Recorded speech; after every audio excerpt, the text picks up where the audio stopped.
అందరికీ good morning అండి. ప్రధాన వార్తాపత్రికల్లోని వార్తలను మనం ఈ వీడియోలో డిస్కస్ చేసుకుందాం. కంటెంట్ నచ్చితే మన ఛానల్ సబ్స్క్రైబ్ చేసుకోండి, వీడియోని లైక్ చేయండి. అదేవిధంగా వీడియోని చివరి వరకు చూడండి. అప్పుడే మనం చెప్పే కంటెంట్పై మీకు ఒక స్పష్టత వస్తుంది. నేను చెప్పే కంటెంట్ ఎలా ఉందో మీకు అర్థమవుతుంది. అదేవిధంగా న్యూస్ పేపర్ చూడడం అలవాటు ఉన్నవారు ఎవరైనా సరే వారికి న్యూస్ పేపర్ చూసే అవసరం లేకుండా మన కంటెంట్ని ఎక్స్ప్లెయిన్ చేయడం జరుగుతుంది. దయచేసి చివరి వరకు చూడండి. కనీసం ఒక 5 నిమిషాలైనా సరే మన వీడియోని చూడడానికి ట్రై చేయండి. మన కంటెంట్ ఏమి ఇస్తున్నామో మీకు అప్పుడు అర్థమవుతుంది. సో దయచేసి ఇంకా ఎవరైనా సబ్స్క్రైబ్ చేసుకోకపోతే సబ్స్క్రైబ్ చేయండి. మనం కంటెంట్లోకి వెళ్ళిపోయే ముందుగా హెడ్లైన్స్ ఒకసారి చూసుకుంటే, చంద్రబాబు నాయుడు గారి అరెస్టు, అంటే జగన్మోహన్ రెడ్డి గారు అధికారంలో ఉన్నప్పుడు చంద్రబాబు నాయుడు గారి అరెస్టును అక్రమంగా చేశారనే దానికి ఇప్పుడు ఒక్కొక్కటి బయటకు వస్తుంది. ఆ అరెస్టులో కుట్ర కోణాలు ఏమేమి ఉన్నాయనేది ఇప్పుడు ఒక్కొక్కటి బయటపడుతుంది. దానికి పివి రమేష్ గారు ఇచ్చిన వాంగ్మూలం ఏదైతే ఉందో చంద్రబాబు నాయుడు గారు అరెస్ట్ అయినప్పుడు అది పూర్తిగా తారుమారు చేసి సిఐడి అధికారులు వక్రీకరించి ఆయన చెప్పనిది చెప్పినట్టు, ఆయన చెప్పినది తారుమారు చేసి చెప్పలేని విషయాలు ఆ సిఐడి రిపోర్ట్లో పొందుపరిచి కోర్టుకి సబ్మిట్ చేశారు అనేది ఇప్పుడు బయటపడుతుంది. దానికి పివి రమేష్ గారు నిన్నటి నుంచి కూడా టీవీలో డిబేట్లు పెడుతున్నారు. సో దానికి సంబంధించిన వార్తను ఒకటి హైలైట్ చేయడం జరిగింది ఆంధ్రజ్యోతిలో. అదేవిధంగా శాసనసభలో నిన్న ఒక కీలకమైన బిల్లుకు ఆమోదం లభించింది. అదేంటంటే, స్థానిక సంస్థల ఎన్నికల్లో, అంటే పంచాయతీ ఎన్నికల్లో కానీ మున్సిపాలిటీ ఎన్నికల్లో కానీ ఇదివరకు 3 పిల్లలు ఉన్నవారు పోటీ చేయడానికి అనర్హులు. అంటే 3 పిల్లలుంటే స్థానిక సంస్థ ఎన్నికల్లో పోటీ చేయకూడదు ఇదివరకు. కానీ దానికి స్వస్తి పలుకుతూ 3 పిల్లలున్న ఇక మీదట స్థానిక సంస్థల్లో ఎన్నికల్లో పోటీ చేయడానికి అర్హులుగా నిన్న ఒక కీలకమైన బిల్లుకు అసెంబ్లీ ఆమోదం తెలిపింది. ఇకపై 3 పిల్లలు ఉన్నవారు కూడా స్థానిక సంస్థల ఎన్నికల్లో పోటీ చేయడానికి అర్హులు. సో దానికి సంబంధించిన ఒక వార్తను హైలైట్ చేయడం జరిగింది. ఇక కంటెంట్లోకి వెళ్ళిపోదాం. ముమ్మాటికి కుట్రే, చంద్రబాబు అరెస్టుకు పై స్థాయిలోనే పథకం, ఏకకాలంలో 3 విభాగాల్లో ఫైళ్లు మాయం, అందరూ కలిసే ఆ పని చేశారు. సీఎంఓ, సిఐడి, స్కిల్ డెవలప్మెంట్ విభాగం కలిస్తే తప్ప అది సాధ్యం కాదు. ఫైళ్ల మాయంతోనే కేసుకు బీజం. నా స్టేట్మెంట్ను సిఐడి మార్చేసింది. నాడు స్కిల్ ప్రాజెక్ట్ సవ్యంగా జరిగింది, నిబంధనల ప్రకారమే చెల్లింపులు చేశారు. నాడు కుట్రలు చేసిన అధికారులు కొందరు ఇంకా ఆ స్థానాల్లోనే ఉన్నారు. ఇది పరిస్థితి. ఏదేమైనప్పటికీ అధికారులు అప్పట్లో వైఎస్ఆర్సీపీ అంటే జగన్మోహన్ రెడ్డి గారి కుట్రలకు ఎవరైతే భాగం కల్పించుకున్నారో వాళ్ళు ఇప్పుడు బలైపోతున్నారండి. అధికారులు తీవ్రంగా బలైపోతున్నారు, గమనించుకోవాలి. ఇది ఇంకా మరీ డెప్త్గా చెప్పలేం కానండి. అధికారులు ఉన్నప్పుడు మనం చదివిన చదువును పక్కన పెట్టేసి మనం నేర్చుకున్న ట్రైనింగ్ అంతా మర్చిపోయి రాజకీయ నాయకులకు కొమ్ము కాస్తే అధికారం శాశ్వతంగా ఉండదు. అది ఈ ప్రభుత్వం అయినా అంతే. ఇప్పుడు చంద్రబాబు నాయుడు గారు అయినా సరే, రేపు పొద్దున ఇంకొకరు ఎవరు వచ్చినా సరే, అధికారం అనేది ఎవరికి శాశ్వతం కాదు. అది అధికారులు గమనించుకొని వాళ్ళు చదువుకున్న చదువుకు ఒకసారి విలువనిచ్చి పని చేయాల్సిందే.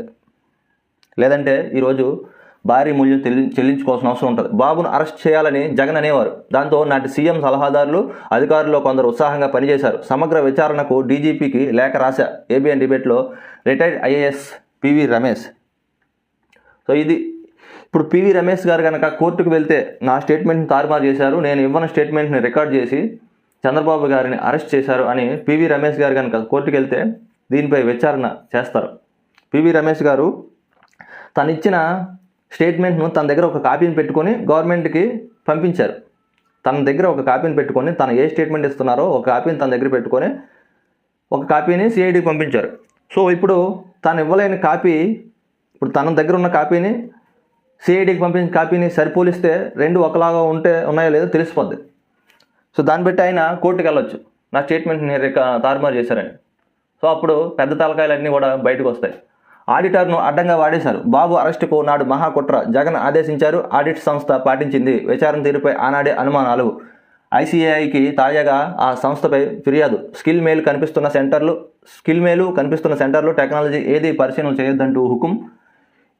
ఆడిట్ సంస్థకు షరతులు పెట్టిన జగన్ ఆయన కోరుకున్నట్టే నివేదిక చేతికి. ఇది జరిగిన ఏడాది తర్వాత నిజం వెలుగులోకి. ఇక మరో వార్తను చూసుకుందాం. పిల్లలు ఎందరున్నా పోటీకి ఓకే. స్థానిక ఎన్నికలపై పిఆర్ చట్టానికి సవరణ. దేశంలో సంతానోత్పత్తి రేటు తగ్గింది. మన రాష్ట్రంలో 1.6కి పడిపోయింది. 15 ఏళ్లలోపు పిల్లల సంఖ్య తగ్గుతోంది. సంతానోత్పత్తిని, యువ జనాభాను పెంచేందుకే ఈ బిల్లు. మంత్రి మనోహర్. బిల్లుకు శాసనసభ ఏకగ్రీవ ఆమోదం. పురపాలక చట్టానికి ఇదే సవరణ. సో ఇదేంటి, స్థానిక పురపాలక సంస్థ ఎన్నికల్లో పోటీ చేయాలనుకున్న వారికి ఒక మంచి అవకాశం. ఇది వరకు 3 పిల్లలు ఉన్నవారు స్థానిక పురపాలక ఎన్నికల్లో పోటీ చేయడానికి అనర్హులు. కానీ ఇకపై నుంచి వాళ్ళు కూడా పోటీ చేయడానికి వీలుగా ఒక బిల్లుని తీసుకురావడం జరిగింది. ఇక 3 పిల్లలు ఉన్నవారు కూడా స్థానిక ఎన్నికల్లో పోటీ చేయొచ్చు ఇక మీదటి నుంచి. రాష్ట్రంలో ఎంతమంది సంతానం కలిగి ఉన్నవారైనా స్థానిక సంస్థల ఎన్నికల్లో పోటీ చేసేందుకు మార్గం సుగమమైంది. ఆ మేరకు పంచాయతీరాజ్, పురపాలక శాఖలకు చట్టాలకు చేసిన సవరణలను శాసనసభ సోమవారం ఆమోదించింది.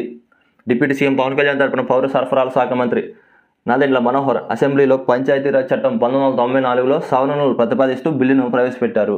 ఎందుకు సవరణ చేయాల్సి వస్తుందో వెల్లడించారు.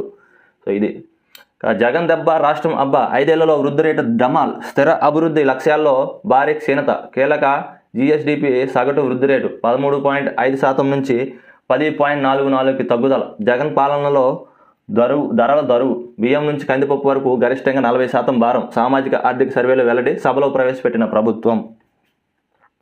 ఏ సాకారంతో 2-3 గంటల్లోనే దర్శనం. తిరుమలలో శారదాపీఠం లీజు రద్దు. కొండపై అక్రమంగా కట్టిన భవనాన్ని కూల్చివేస్తాం. శ్రీవాణి ట్రస్ట్ పేరు మార్పు. నిధులన్నీ టీటీడీ ఖాతాకే. టూరిజం కోటా టికెట్లు రద్దు. డిపాజిట్లన్నీ ప్రభుత్వ బ్యాంకుల్లోనే. దేవస్థానంలోని అన్య మతస్థులకు వీఆర్ఎస్ లేదంటే ఇతర శాఖలకు. దేవస్థానంలోని అన్య మతస్థులంటే హిందూ కాని వారు కొంతమంది పనిచేస్తున్నారు దేవస్థానంలో. వాళ్ళని దేవుని దగ్గర సేవలు కాకుండా ఇతర వేరే శాఖలకు, అంటే దేవుని సేవకు సంబంధించిన శాఖలు కాకుండా వేరే సేవలకు వాళ్ళని బదిలీ చేసే ఆలోచనలో టీటీడీ పరిశీలిస్తుంది. కొండపై రాజకీయాలు మాట్లాడడం నిషేధం. ఉల్లంఘిస్తే కేసులు నమోదు. టీటీడీ కొత్త పాలక మండలి కీలక నిర్ణయాలు. ఇక మరొక వార్తను చూసుకుంటే, ఇంటర్మీడియట్ వరకు తెలుగును తప్పనిసరి చేయాలి. ఏపీ, తెలంగాణ ప్రభుత్వాలకు Andhrajyothy ABN managing director Vemuri Radhakrishna సూచన. దక్షిణాదిన వేరే రాష్ట్రంలో మాతృభాషకు ముప్పు లేదు. దక్షిణాదిన మరే రాష్ట్రంలో మాతృభాషకు ముప్పు లేదు. 2 రాష్ట్రాలను ఆంగ్ల వ్యామోహం కమ్మేసిందని ఆవేదన. పోలవరపు సాహిత్య సర్వస్వం ఆవిష్కరణ. నిజమేనండి, ఆంగ్లం ఓకే. ఇప్పుడున్న పోటీ ప్రపంచంలో ఇంగ్లీష్ అనేది ఉండాలి ఖచ్చితంగా. ఎందుకంటే మనం బయటికి వెళ్ళాలంటే ఒక కంప్యూటర్ని మేనేజ్ చేయాలన్నా, ఏదైనా దేనికైనా ప్రతిదానికి ఇప్పుడు ఇంగ్లీష్ తప్పనిసరి అయింది. సో తప్పనిసరి పరిస్థితుల నేపథ్యంలో ఇంగ్లీష్ని మనం నేర్చుకోవాలి. అట్ ద సేమ్ టైం మాతృభాషను కూడా మనం గౌరవించాలి. మన పిల్లలకు తెలుగు అంటే ఏంటో తెలియని పరిస్థితి తెలియకూడదు. మన తెలుగు భాషను కూడా ఎంకరేజ్ చేయాలి. దానికి తగ్గట్టుగా మనం స్కూళ్ళలో కానీ మన ఇంటి దగ్గర కూడా తెలుగుని కొంత నేర్పించాలి. తెలుగుని కూడా ప్రోత్సహించే విధంగా చేయాలి.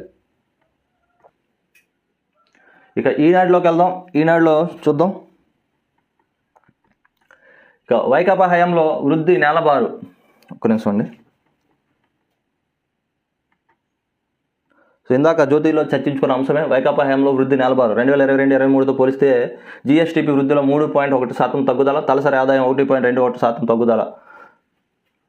వ్యవసాయ, పారిశ్రామిక, సేవా రంగాల కింద చూపే సాగు, ఆహార ధాన్యాల ఉత్పత్తి భారీ తగ్గుదల.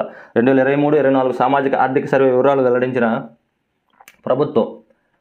వైఎస్ఆర్ కాంగ్రెస్ పార్టీ హయాంలో విపరీతంగా నిత్యావసర సరుకుల ధరలు పెరగడం మనం తెలిసిందే.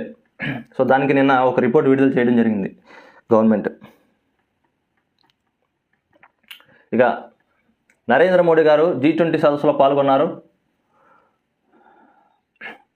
యుద్ధ సవాళ్లను పరిష్కరించాలి. బ్రెజిల్లోని రియో డి జెనీరోలో G20 సదస్సు సందర్భంగా అమెరికా అధ్యక్షుడు జో బైడెన్తో మాట్లాడుతున్న ప్రధాని మోడీ. వచ్చేద్దామా.